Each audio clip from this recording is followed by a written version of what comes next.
Okay, so first off, today's episode, I have to just acknowledge the whole Starlight Anya stuff. Like, that has to be some of the funniest crap ever. And I love how she refused, like, with her little friend. Like, I love how she refused to not be responded to unless her friend was like, come on, Starlight Anya. And she was like, okay, let's go.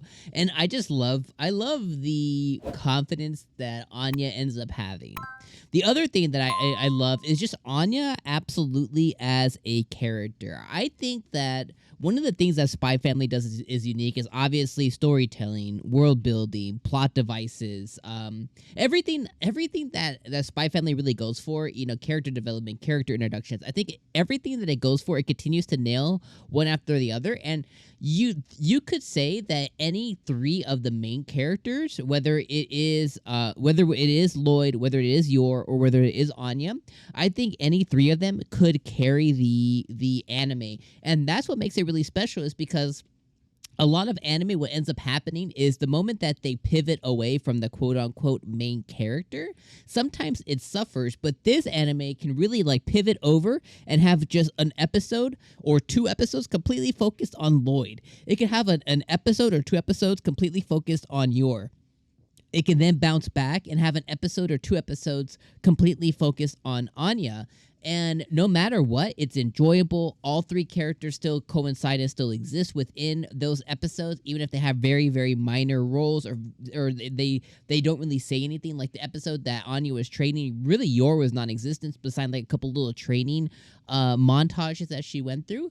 And in this episode, right, this is all focused around Anya, this episode, and it takes us through her failing at school, a little bit of studying with Lloyd, Lloyd trying to figure out what to do with her, all focused on her basically failing at all the communicative services, like the community services that she was trying to provide her, completely failing, saving a kid, getting a stella, earning the stella, showing off the stella, and then going through like a rewards system thing with her little friend, figuring out that she wants a dog, and then ending with the whole like, okay, let's get a dog. Now that's a very abrupt, very like 2-second overview of the show or this episode of the show, but reality, that's like really what happened. And in all of that, it was like these little bite-sized stories that were all completely just like really, really good and really enjoyable.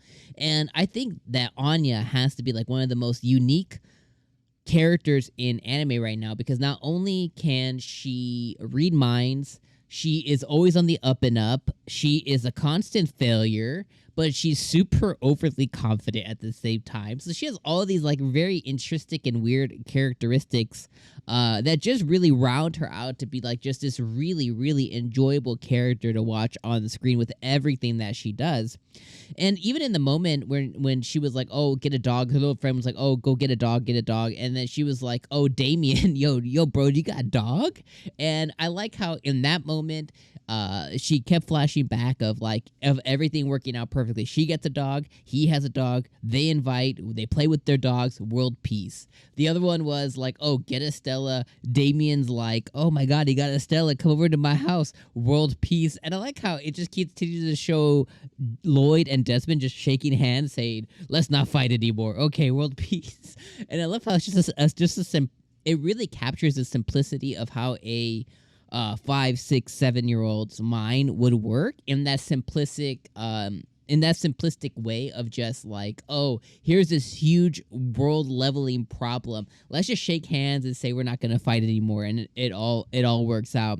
And I think that's just one of the most enjoyable things about the anime is it captures exactly what the mind of a little girl would be like, right? I have kids, so I know how their mind works. It's like, oh, can we go do this? Like, no, you can't do this because you have to do X. And they're like, but what if we just did this, right? It's like, oh, I want to go climb this mountain. It's like, but you wouldn't make it up this. They're like, well, you'll just carry me.